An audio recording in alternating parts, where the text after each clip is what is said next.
So we'll pick up from the next section of the article on our online, the Christmas Celebrations Right or Wrong webpage at the JesusWordsOnly.github.io. So the next topic here is the year-end pagan celebratory practices up to 353 AD are well known. So I picked 353 AD because that's when we instituted in Rome. The day of the sun would now also be his birthday, and the birthday in the Mithraic religion would now be the same birthday for Jesus Christ, even though there was absolutely no basis for it. Okay, so the year-end pagan celebratory practices. Saturnalia was between December 17th and December 23rd. Meanwhile, in the first 300 or so years of Christianity, pagans celebrated Saturnalia on December 17th to the 23rd with gift giving and merrymaking. December 25th. What about that date? Because that's not in the Saturnalia, is it? Only since 273 AD did Rome worship any god on December 25th. So this was it was a post-Christian pagan adoption of the date.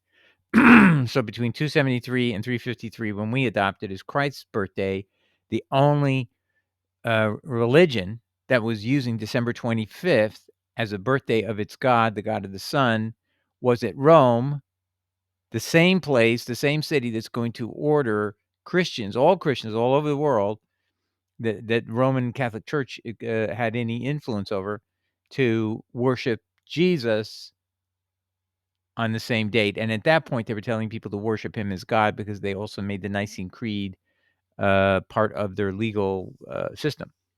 All right, so it was chosen as the birthday of a god that a Roman emperor born in Syria, Varius Basanius, had previously brought to Rome in 222 AD. So this god of the sun was himself only brought to Rome in 222, and then it was on December 25th, 273 AD for the first time it became a date of worship of the god of the sun in the sky. Now, what was his name at this time when it first started? This god was known as Baal. I kid you not. The same name is in the Bible. So it's just extraordinary. You have proof in 273 AD, a basically biblical antithesis to Yahweh was called Baal in our Hebrew Bible, and it was the same name they called this god. And you have to know why.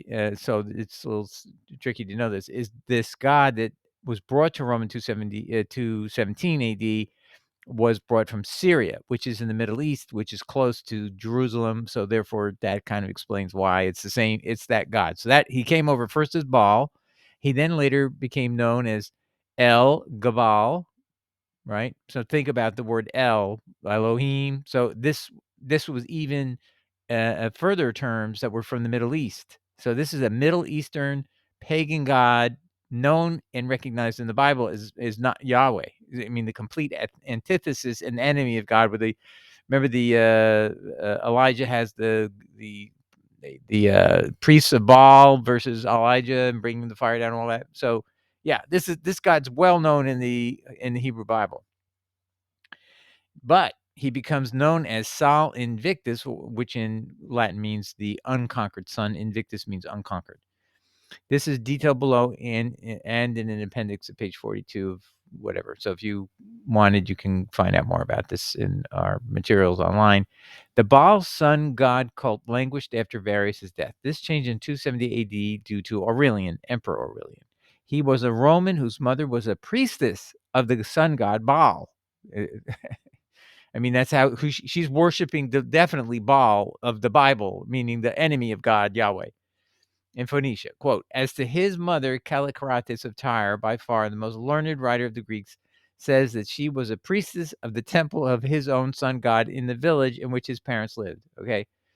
So, and the source for this was Aurelian, who was talking about his own mother. And this is in a book by Flavius Vopiscus in 305 to 337 AD. So this is before Christians even adopt December 25th as the birthday of Jesus Christ. This has already historically been mentioned by historian who dies well before 353 AD. So he's not telling this story to try to criticize Christianity because we're going to adopt the Christ's birthday on the same date as of this pagan god Baal from Syria, and go along with the mother of one of the emperors who was a high priestess of this god. This is why this guy's being pushed at Rome, because for some bizarre reason Rome ends up having an emperor who was really from Syria. I don't know how that happened, but that's what happened. Okay, so to just recap, is this Baal is brought to Rome as a god, just a single god among a whole bunch of other gods that various Basanias from Syria brought to Rome.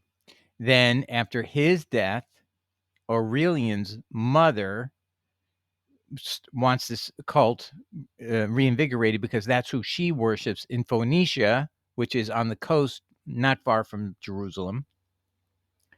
And so now we're going to study what happened as a result of Aurelian's mother's influence in Rome on her son, who now is a second emperor in line. The first emperor was from Syria, that's Bassianus, and now we have Aurelian, another emperor who, for some weird connection, his mother is a high priestess in Phoenicia, not far from Syria. In the succeeding regime, and that now you have even more intention on this god Baal. And so here's what it says. Then in about 273 AD, Emperor Aurelian, he dies in 275, so he's there for 2 years. He's I guess that's what it means. Yes, right. He has to die in 2 years. An ardent worshiper of the Syrian sun god Baal, inaugurated celebrations of the sun god's birthday on December 25th. And that's in Clement Miles' book, Christmas and Ritual and Tradition, 1912 at 24. And now the holiday's official name became a birthday known as the birthday of the unconquered sun. So that eventually was its renaming to make it more palatable. If you were a Roman, do you want to be worshiping a god whose name is Baal? It's a Middle Eastern term, or even El Galabulus, which is another. El is Elohim, Gabal. You can hear the word Baal in there. I mean, it's a Hebrew sounding word. Why would you be worshiping that in Rome? But that's what they were doing. So they knew that people wouldn't relate to that. So they changed it into Latin, and they called it Sol Invictus. And so then you had the official holiday for the birthday of the unconquered sun. It was called Dies Natalis Solus Invicti. Okay, here it is right there. And this is an article entitled Sol Invictus in the Wikipedia from 2008.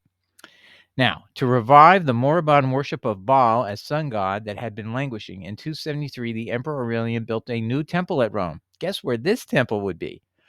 Probably erected where St. Peter's now stands, to the invincible sun Sol Invictus. There's archaeological reasons for believing that when you go and dig in the basements there and look at stuff. And this is an R.M. Johnston, mainstream, very well-known historian, entitled "The Holy Christian Church from its remotest origins to the present day," Boston, New York, Houghton Mifflin, 1912 to 121. So he is saying, probably based on the archaeological evidence, this is where the temple of Sol Invictus was. This is the basically the Vatican. St. Peter's Basilica is the Vatican. That's where the Catholic Church center is now, in the temple of Sol Invictus, likely. He enlisted a special order of priests of the sun. Aurelian also restored the temple of Malakbel, or Baal, the sun god, at Palmyra, which is in central Syria, and interpreted its deity Baal as a form of the Sol Invictus. Okay, so the reason Aurelian could do this and fix the Baal temple back in Palmyra was because he knew it translates directly into Sol Invictus, and that's why he could do this. This is in Michael Grant's book, The Collapse and Recovery of the Roman Empire, London, Routledge, 1999 and 51. So I hope you see the scholarship level here is top-notch, meaning this is not some made-up cornflake type analysis. This is what the historians are saying. Next, Aurelian vigorously spread the Middle Eastern religion in Rome. A Middle Eastern religion, a religion that was talked about in the Bible by competing countries, Syria and so on, or Baal. It's kind of astonishing, isn't it? While other gods were not specifically abolished, Aurelian believed the sun god Baal should be the god, listen to this, at the head of the pantheon of gods. Because there's many, many gods. How are we going to, how are we going to deal with this god that is being imported for the first time in the 270 period? And now we're going to make him the head god? This is very interesting. So that's what they're going to do. And then here's another from a Syrian Lebanon handbook. So this is a historical handbook about the history of Syria. And this is what Ivan Mannheim mentions. Emperor Aurelian came to Homs, Homs, to make offerings to Baal prior to his defeat of Queen Zenobia. So this is Emperor of Rome, travels all the way from Rome to the temple at Homs, which is in the Middle East, to seek prayers before he goes and attacks Queen Zenobia. Aurelian attributed his success to the sun god intervention and went on to build a temple to the Sol Invictus, the invincible sun, in Rome. So St. Peter's Basilica was first founded to venerate Baal. The very place where the Vatican is centered was a center of Baal worship that God condemned, under the Hebrew Bible. And then the quote continues, raising Baal once again to the status of an official religion. So the religion and belief in Sol Invictus was not a periphery thing that some people believed in. This was the official religion of the Emperor of Rome and two successive emperors. That's what's so really bizarre. And you'll see it's going to be all the way through Constantine, because he's going to take Sol Invictus even further. The Roman citizens came to view the sun god as the universal deity. And that's important, because don't make this misunderstanding. So when I show you that this is, we Christians pick, I shouldn't even say Christians, the Nicene Christians, who in 353 AD grow up, and now they decide that our Jesus, because we declared him God in 325 AD, which was never declared beforehand, and violates John 17, 1-3, where Jesus says, Father, you're the only true God. We declare we are better than Jesus. We knew better. In 325 AD, we made Jesus God too, in a Godhead, which is our excuse for why we're not, even though it's two gods, we admit they're two different gods of two different minds and consciousnesses. But because we declared there's also another entity called the Godhead, we can get away with this, and nobody's going to be the wiser. And it's just a complete preposterous thing. But anyway, it is what it is. So, but this is the background for Christmas. And that's what we are examining here. So we're not looking at the Trinity per se. I'm going to assume some of you believe in the Trinity. That's not my issue here, but you need to know this is where this led or came from. Is this religion was trying to infuse itself into another Middle Eastern religion, where it presumably they thought we would be accepted. We would be able to accept it because, don't we venerate? I mean, I just think about this. If you're pagan and you think everybody believes in polytheism, even the Jews have to believe in polytheism ultimately, right? Because it's crazy to only believe in one God. How could a God be all by himself for eternity, and then suddenly he's got all people and everything? I mean, there are reasons why people believe in polytheism. They can't understand a God who could literally be alone. Even Christians will tell you the reason I believe in Trinity is I can't believe God was alone. Like who was he communing with? Who's he talking to? And so to them, this is the whole justification for having seconds and third gods, and how many, who knows, however many more gods you have to have so he doesn't feel alone or lonely. But that's the problem. So this son of this god, Baal, is the god of the sun in the sky. The ceremonies attached to worship of the sun god Baal was the sacrifice of children to the deity. This is true. This is tragedy. These public ceremonies included human sacrifices of small children. This is in Susan K. Roll's book, Toward the Origins of Christmas, Netherlands, 1995, at page 112. Footnote 19. Ma'am, that deserves to be in the text, not in a footnote. On December 25th specifically, there was always a great civic festivity with 35 chariot races in honor of the sun god Baal, and that means at Rome. And she records that, page 113. Okay. I'm going to take a break here and we'll come right back.